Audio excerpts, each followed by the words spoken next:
నేనేమంటున్నా అంటారా అనేటువంటి బొటనవేళ్ల సందులు ఎరిగినటువంటి భారత రాజ్యాంగం మీద మేము మొగుళ్ళం అనుకునేటువంటి వాళ్ళు బతుకుతున్నటువంటి భారతదేశంలో నేను ఒక దేవుని మొక్కలేనా నీకు ఎట్లా అంటే పెద్దాను పిచ్చుకోరికంటే అంటే ఇప్పుడు మొత్తం ఇంతసేపు మాట్లాడినటువంటి విషయాలన్నీ గమనిస్తే మీరు కొంచెం నాస్తికానికి దగ్గర ఉన్నట్టుగా అనిపిస్తుంది. ఎందుకు వివరాలు అనేది మా ఇంట్లో ఎల్లమ్మ ఉంటుంది మొక్త మొక్తారా, బాయికాడ మత్స్యం ఉంటుంది మొక్త, చెరువు కట్ట మీద పోషమ్మ ఉంటుంది మొక్త మొక్త దేవుని. మరి తిరుపతి వెంకన్న అంటే ఎందుకు కోపం? ఇక పొద్దు కోపం ఎందుకే ప్రేమతోనే అడ్జస్ట్ చేసుకుంటే కోపం అంటాం వల్ల ప్రేమతోటేనా మరి బ్రాహ్మణ కులాలు అంటే ఎందుకు నాకు నచ్చదు అన్నట్టుగా మాట్లాడాను. ఎందుకు అని అంటే నేనేమనుకుంటున్నాంటన్నా నేను కొన్ని చోట్ల విన్నా ఇది ఏమనంటే ఇప్పుడు బాయికాడ మైసమ్మ ఉంటే మా ఇంట్లో ఎల్లమ్మ ఉంటే లేకపోతే ఊరికి దూరానో పోచమ్మనో పోలేరమ్మనో ఇట్లా రకరకాల దేవుళ్ళు ఉంటే మేము పొద్దంతా కష్టం చేసో లేకపోతే పంట మంచిగా అంతే ఇంకేదన్నా చేస్తామో అని చెప్పో రకరకాల ఏదో రకంగా ఏదో కోరికతోను మేము కోడిని కోసుకున్నా మేమే తింటాం. ఆడ ఉండి ఉండదు మాకు. ఓ ఏటని కోసుకున్నా మేమే తింటాం, మాకు ఉండి ఉండదు ఆడ. ఈ ఏమంటారు ఎల్లమ్మ మల్లమ్మ మార్కమ్మ ఇట్లా మా దేవతలు అనేటువంటి దేవతలు ఆ తల్లులు ఎవరైతే ఉన్నారో అక్కడ మాకు ఎలాంటి మేము పండుగ చేసుకోవాలంటే ఎలాంటి రికగ్నిషన్ ఏమడిగారు రికగ్నిషన్స్ ఉండవు. కానీ బయటకి ఏడికి పోయిన ఇవ్వాలి కదా, అది ఎవరికి ఇవ్వాలి?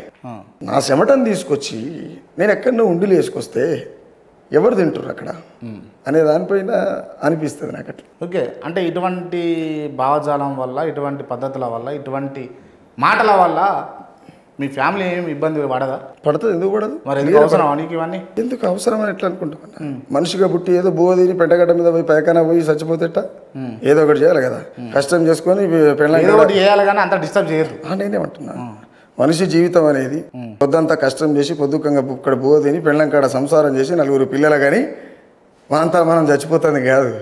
మనిషి అనేటువంటి జీవితం సార్థకత ఉండాలి. వాడు చనిపోతే వాని పేజీ ఇలా అంబేద్కర్ అనే ఆ మహానుభావుని మనం ఎడ కూర్చొని మాట్లాడుకుంటున్నాం. రేపు క్రాంతి చచ్చిపోతే కూడా రేపు పలానా జర్నలిస్ట్ ఉంటారు అని చెప్పుకోగలగాలి.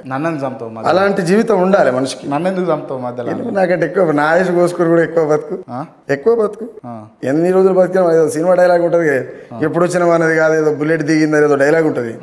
మనం ఎన్ని రోజులు బతికినాం అనేది కాదు, ఇక్కడ మనం ఏం చేసినాం అనేది ఇంపార్టెంట్. ఇప్పుడు మా ఫ్యామిలీ ఇబ్బంది పడుతుంది అని అంటే మాకు నేను పెట్టేది అసలు ఇబ్బందే కాదు. కమ్యూనిస్ట్ పార్టీల నుండి మా ఎన్నో ప్రాణాలు పోగొట్టుకున్నాం కదా, ఇది ఇబ్బంది ఎట్లయితుంది?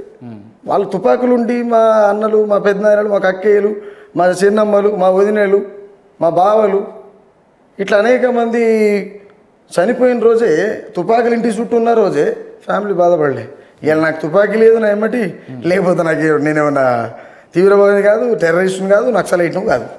పాటలు పాడుకున్నటువంటి కామన్ మ్యాన్ నాకేమిటట్టు ఉంటుంది. ఒకరు ఉంటే కూడా రాజకీయ నాయకులు పడకపోతే రకరకాలుగా మాట్లాడుతుంటారు, వాళ్ళకి సమాధానం చెప్తుంటారు. ఏమైనా వచ్చినా రాజకీయ నాయకుల నుంచి ఒత్తిళ్ళు మీకు వస్తాయి కదా? ఏ రకంగా? ఏముంటుంది? ఏం కావాలి నీకు? పాట ప్రశ్నను పట్టుకుని అసలు ఏం కావాలి? ఎన్ని కావాలి? ఎవరు అడిగారు నిన్న అట్లా? ఎన్ని కావాలి? ఎవరు అడిగారు? ఎన్ని కావాలన్నారు కూడా అడిగిరా? అందుకు అడిగారు. ఏ పార్టీ వాళ్ళు అడిగారు? పేర్లు చెప్పొద్దులే కానీ పార్టీ వాళ్ళు పేరు చెప్పు. నీలాంటి జర్నలిస్టులతో అడిగిచ్చారు. నాలాంటి జర్నలిస్ట్ తోటి అడిగిచ్చారు. ఎవరు చెప్పారు? ఇద్దరు ముగ్గురు జర్నలిస్టులు. ఎవరు అడిగారు? అన్న మీరు ఈ పార్టీకి పని చేయొచ్చు కదా, వాళ్ళు పని చేయకున్నా సరే ఏమనుకుంటుంటే సరిపోతుంది కదా. ఏ పార్టీ? ఇప్పుడు ఆ దేశంలో 100 రకాల పార్టీలు ఉన్నాయి. భయపడుతున్నావా పార్టీ పేరు చెప్పాలంటే? ఎవరు భయపడుతున్నది గిడచ్చని కూర్చుంటా. మరి చెప్పు, మరి పార్టీ పేరు చెప్పు.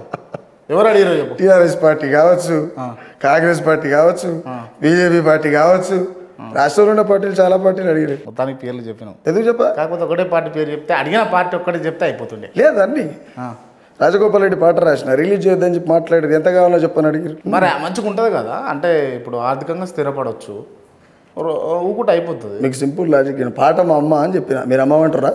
పాట మా అమ్మ అని చెప్పిన ఫస్ట్, మళ్ళీ అదే మంచి చెప్తా పెద్దనా. పాట మా అమ్మ అంటున్నా, నువ్వు అమ్మ అంటావా చెప్పు. పాటను ఎట్లా పడితే అట్లా రాసి అమ్మమ్మ అంటున్నావు ఆయన ఏంటిది? ఉన్న పద్ధతులు అడుగుతుంది కదా, అమ్మ ఏం చేయాలో అదే పని చేస్తున్నది. అంటే ఒక వ్యక్తుల మీద లేకపోతే వ్యవస్థ మీద లేకపోతే ఒకరిని చిన్నపుచ్చే ప్రయత్నం కోసమా పాట ఉన్నది? ఎవరు చిన్నపుచ్చుతున్నాం? వాస్తవాన్ని అడుగుతుంది. మీరు మునుగోడు ఎలక్షన్ల సందర్భంగా రాజగోపాల్ రెడ్డి గారి పైన రాసినటువంటి పాట ఆయనను కించపరిచినట్టు ఉన్నదా లేదా? కాంగ్రెస్ పార్టీ నేను అడిగిన దానికి సమాధానం చెప్పండి, ఉన్నదా లేదా? చెప్తున్నా కదే, కాంగ్రెస్ పార్టీ కన్నతల్లి అయినటువంటి దానికి నువ్వు గెలిచి 30 రోజులు చక్కగా కాలి, అప్పుడు ముండ మూసిన తల్లి. నీకేం అవసరం? పాట అనేది పబ్లిక్ సైడ్ బ్రదర్, పాట అనేది పబ్లిక్. ఇది నా ఏది నీ అయ్యేది, నీ అమ్మది నా అమ్మది, నీ తాతది నా తాతది కాదు. ప్రజల సమస్యలతో కూడుకున్నటువంటిదే పాట. ఎవరి స్వార్థం కోసం పాడుకుంటాం, ఎవరి స్వార్థం కోసం వాడుకుంటాం అంటే ఎవడైనా బయటికి వెళ్ళి వస్తే పిర్రాలని వస్తాడు, చింతపొరలు తీసుకుని సప్పరిచ్చేది పాట. నీకేం అవసరం అంటే ఈ సమాజంలో పుట్టినటువంటి ప్రతి పౌరునికి పాట అనేది పట్టుకున్నటువంటి నాయకుడు కావచ్చు, గాయకుడు కావచ్చు, రచయిత కావచ్చు, మీలాంటి జర్నలిస్ట్ కావచ్చు, వీళ్ళు బాధ్యతతో కూడుకున్నటువంటి వ్యవస్థలో వర్క్ చేస్తున్నటువంటి వాళ్ళు వాళ్ళ వృత్తిని వాళ్ళు సక్రమంగా నిర్వహించాలి. మనకేం అవసరం అనేది అటువంటి ఆప్షన్ లేదు ఇక్కడ.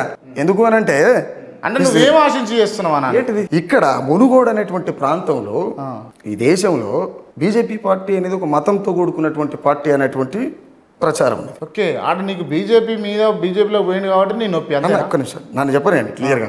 ప్రచారం ఉన్నది. The same time Congress party కన్నతల్లి అయినటువంటి నీకు తెల్లారి ఎందుకు ఆమె వేరేలా కనిపించింది? ద సేమ్ టైం బీజేపీ ఎందుకు ధర్మయుద్ధంగా కనిపించింది? అసలు ప్రజల్ని డైలాగ్, ఇప్పుడు నువ్వు కన్నతల్లి అని చెప్పింది ప్రజలకే, ఇది ధర్మయుద్ధం అని చెప్పింది ప్రజలకే. అసలు మొత్తం మీద ప్రజల్ని ఏం చేయాలనుకుంటారు? ప్రజల సైడ్ ఉల్టా పల్టా చేసినప్పుడే రాను నడిచే పాట వస్తుంది, లేకపోతే ఎందుకు వస్తుంది? లేకపోతే రాదు కదా పెద్దనా. లేకపోతే ఎందుకు రాస్తాను? నేను మనం కాలంలో కాలేస్తూ ఉంటా. ప్రజలకేమన్నా మైనస్ జరుగుతుంది అన్నప్పుడే నా కళానికి పని చెప్తా, నా గలానికి పని చెప్తాను. అప్పటిదాకా ఏం చెప్పాలి, మనం కూర్చుంటా.